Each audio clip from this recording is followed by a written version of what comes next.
प्रधानमंत्री नरेंद्र मोदी मन की बात कर रहे हैं। आइए सुनते हैं क्या कुछ कहना है। 68वीं कड़ी है मन की बात की और इसका प्रसारण किया जा रहा है। का ध्यान खेल से ज्यादा खिलौने पर रह गया।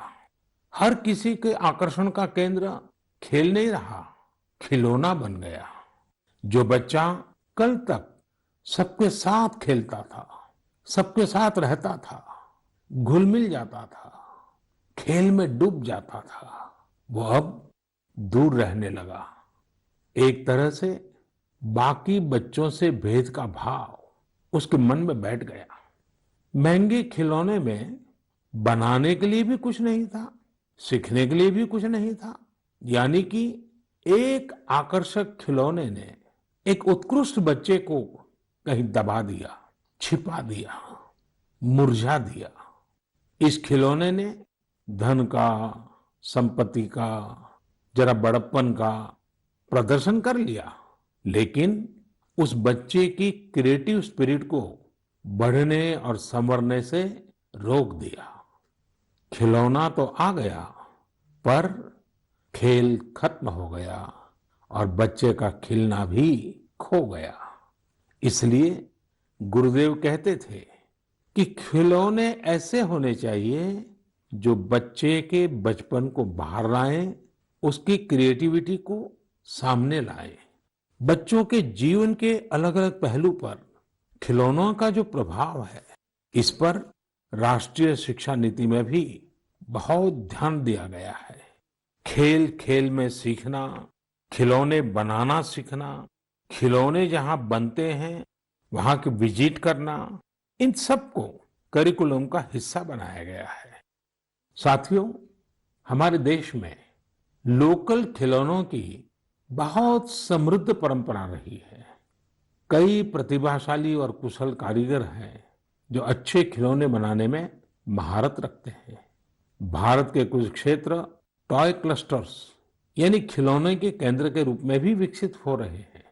जैसे कर्नाटक के रामनगरम में चन्नापटना, आंध्र प्रदेश के कृष्णा में कोंडापल्ली, तमिलनाडु में तंजौर, असम में धुबरी, उत्तर प्रदेश का वाराणसी, कई ऐसे स्थान हैं, कई नाम गिना सकते हैं। आपको ये जानकर आश्चर्य होगा कि global toy industry 7 lakh crore रुपए से भी अधिक की है। 7 लाख करोड़ रुपयों का इतना बड़ा कारोबार, लेकिन भारत का हिस्सा उसमें बहुत कम है। अब आप सोचिए कि जिस राष्ट्र के पास इतनी विरासत हो, परंपरा हो, विविधता हो, युवा आबादी हो, क्या खिलौनों के बाजार में उसकी हिस्सेदारी इतनी कम होनी हमें अच्छा लगेगा क्या? जी नहीं, ये सुनने के बाद आपको भी अच्छा नहीं लगेगा। देखिए साथियों, टॉय इंडस्ट्री बहुत व्यापक है। गृह उद्योग हो, छोटे और लघु उद्योग हो, एमएसएमई हो, इसके साथ साथ बड़े उद्योग और निजी उद्यमी भी इसके दायरे में आते हैं। इसे आगे बढ़ाने के लिए देश को मिलकर मेहनत करनी होगी। अब जैसे आंध्र प्रदेश के विशाखापट्टनम में श्रीमान सीवी राजू है, उनके गांव के अति कुपक्का टॉयज एक समय में बहुत प्रचलित थे। इनकी खासियत ये थी कि खिलौने लकड़ी से बनते थे और दूसरी बात ये कि इन खिलौनों में आपको कहीं कोई एंगल या कोण नहीं मिलता था। ये खिलौने हर तरफ से राउंड होते थे, इसलिए बच्चों को चोट की भी गुंजाइश नहीं होती थी। सीवी राजू ने एती को पक्का टॉयज के लिए अब अपने गांव के कारीगरों के साथ मिलकर एक तरह से नया मूवमेंट शुरू कर दिया है। बेहतरीन क्वालिटी के एती को पक्का टॉयज बनाकर सीवी राजू ने स्थानीय खिलौनों की खोई हुई गरिमा को वापस ला दिया है। खिलौनों के साथ हम 2 चीजें कर सकते हैं। अपने गौरवशाली अतीत को अपने जीवन में फिर से उतार सकते हैं और अपने स्वर्णिम भविष्य को भी संवार सकते हैं। मैं अपने स्टार्टअप मित्रों को, हमारे नए उद्यमियों से कहता हूं, टीम अप फॉर टॉयज। आइए मिलकर खिलौने बनाएं।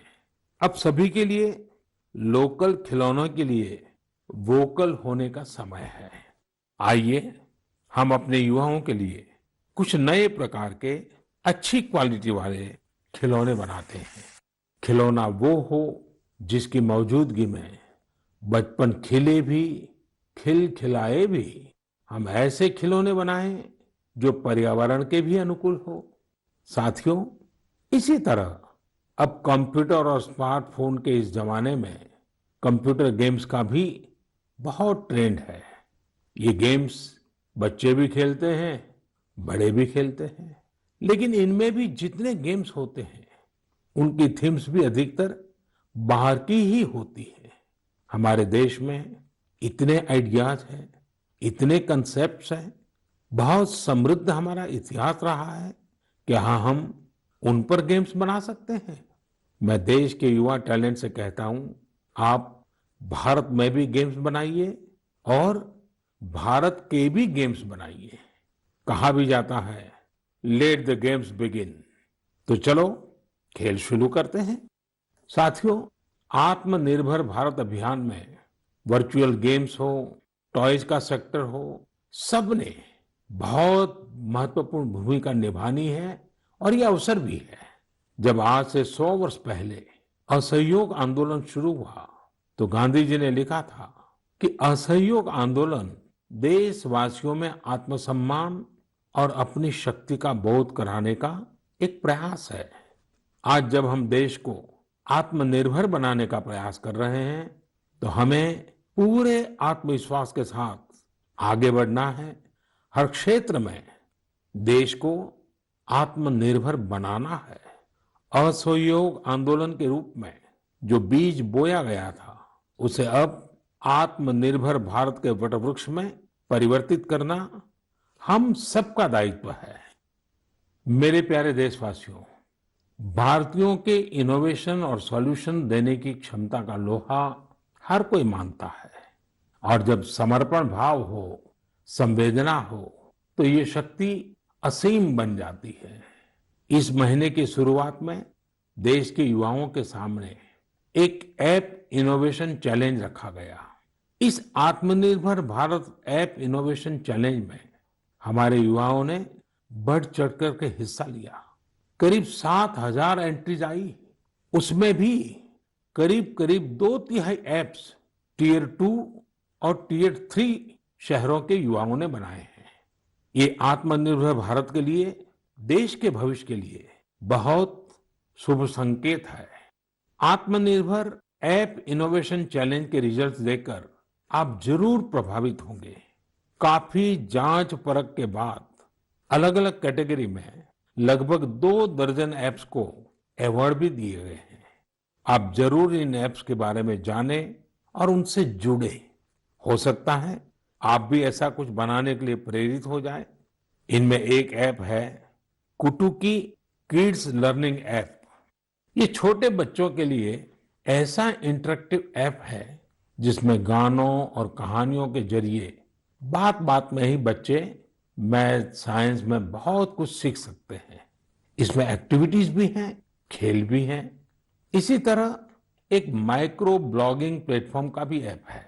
इसका नाम है कू, KOO, कू।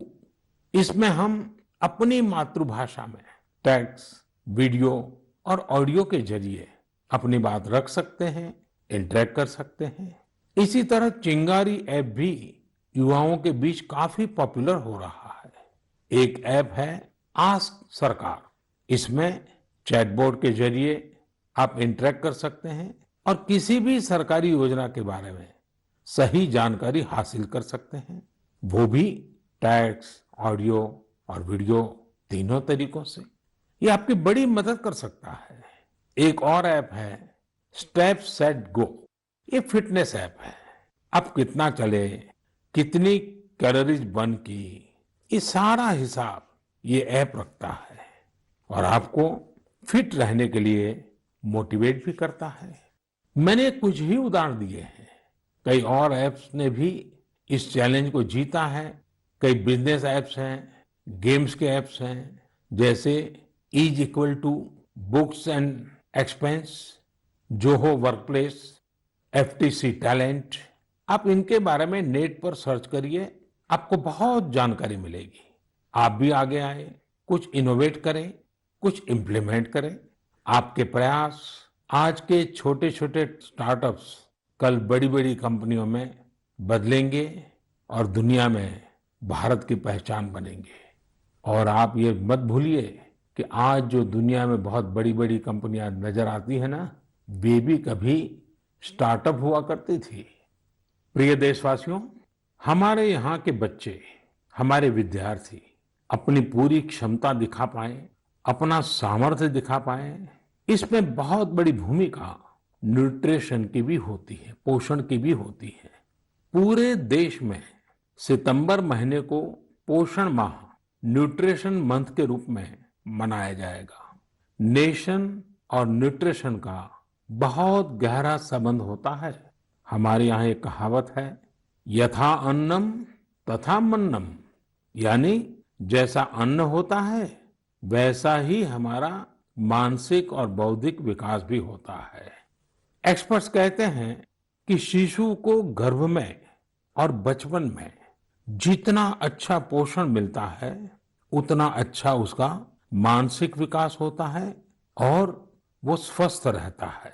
बच्चों के पोषण के लिए भी उतना ही जरूरी है कि माँ को भी पूरा पोषण मिले। और पोषण या न्यूट्रिशन का मतलब केवल इतना ही नहीं होता कि आप क्या खा रहे हैं, कितना खा रहे हैं, कितनी बार खा रहे हैं। इसका मतलब है आपके शरीर को कितने जरूरी पोषक तत्व, न्यूट्रिएंट्स मिल रहे हैं। आपको आयरन, कैल्शियम मिल रहे हैं या नहीं, सोडियम मिल रहा है या नहीं, विटामिन्स मिल रहे हैं या नहीं, ये सब न्यूट्रिशन के बहुत इंपॉर्टेंट एस्पेक्ट्स हैं। न्यूट्रिशन के इस आंदोलन में पीपल पार्टिसिपेशन भी बहुत जरूरी है। जन भागीदारी ही इसको सफल करती है। पिछले कुछ वर्षों में इस दिशा में देश में काफी प्रयास किए गए हैं। खासकर हमारे गांवों में इसे जन भागीदारी से जन आंदोलन बनाया जा रहा है।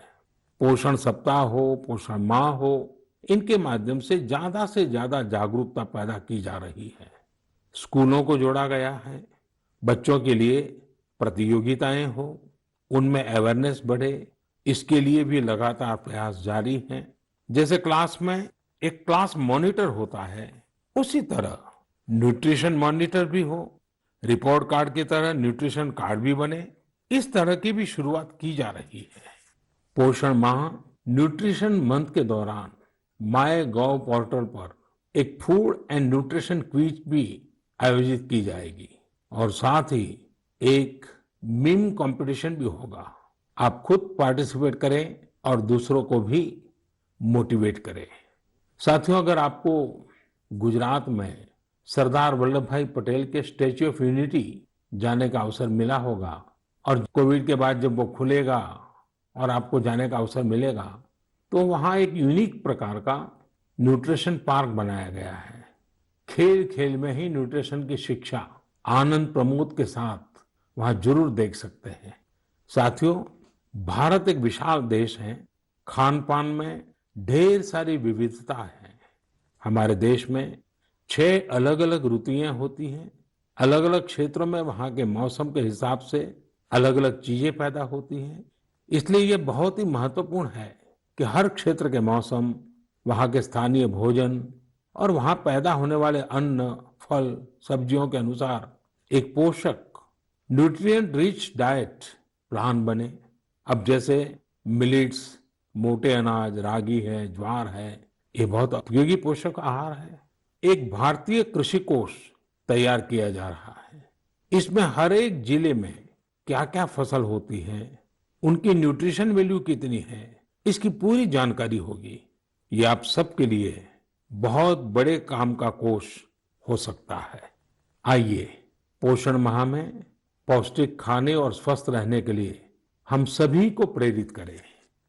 प्रिय देशवासियों, बीते दिनों जब हम अपना स्वतंत्रता दिवस मना रहे थे, तब एक दिलचस्प खबर पर मेरा ध्यान गया। ये खबर है हमारे सुरक्षा बलों के दो जाबाज किरदारों की। एक है सोफी और दूसरी विदा। सोफी और विदा इंडियन आर्मी के श्वान है, डॉग्स हैं, और उन्हें chief of army staff commendation card से सम्मानित किया गया है। सोफी और विदा को ये सम्मान इसलिए मिला क्योंकि इन्होंने अपने देश की रक्षा करते हुए अपना कर्तव्य बखूबी निभाया है। हमारी सेनाओं में, हमारे सुरक्षा बलों के पास ऐसे कितने ही बहादुर श्वान हैं, डॉग्स हैं, जो देश के लिए जीते हैं और देश के लिए अपना बलिदान भी देते हैं। कितने ही बम धमाकों को, कितनी ही आतंकी साजिशों को रोकने में ऐसे डॉग्स ने बहुत अहम भूमिका निभाई।